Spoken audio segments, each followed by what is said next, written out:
Voici une vidéo pour vous apprendre quelques termes de vocabulaire utiles pour comprendre le système immunitaire.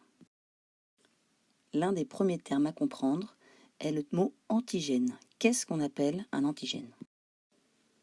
On appelle antigène tout élément extérieur à l'organisme qui déclenche l'ensemble des réactions du système immunitaire. Donc les antigènes peuvent être de type très varié. Les plus couramment rencontrés sont les suivants. On retrouve par exemple certains marqueurs situés à la surface des microbes.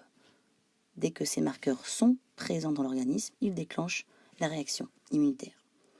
De la même façon, on peut retrouver certaines toxines fabriquées par les microbes qui sont des poisons. Et enfin, on peut également faire compter parmi les antigènes des poussières et des pollens qui sont donc responsables par exemple des réactions allergiques. De ce fait, et dans la notion d'antigène, dès qu'un microbe parviendra à pénétrer dans un organisme, les marqueurs situés à sa surface seront reconnus comme étant des antigènes et donc déclencheront une réaction visant à détruire cet antigène et donc le microbe qui les porte. Le deuxième terme essentiel à connaître est la notion d'anticorps. Qu'est-ce qu'un anticorps ? Un anticorps est une molécule que l'on représente souvent sous la forme très simplifiée d'un Y, avec 2 sites de fixation au bout de chacune des branches du Y.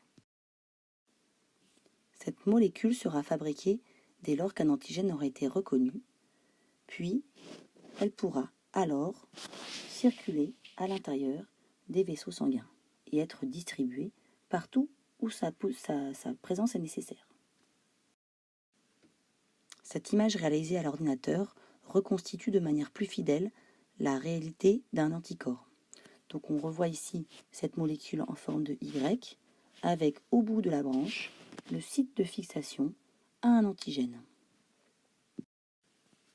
Ainsi, lorsqu'un anticorps rencontrera l'antigène qui lui correspond, il pourra fixer cet antigène et de cette façon neutraliser une bactérie porteuse des marqueurs de membrane ou bien une toxine qui a été fabriquée par la bactérie.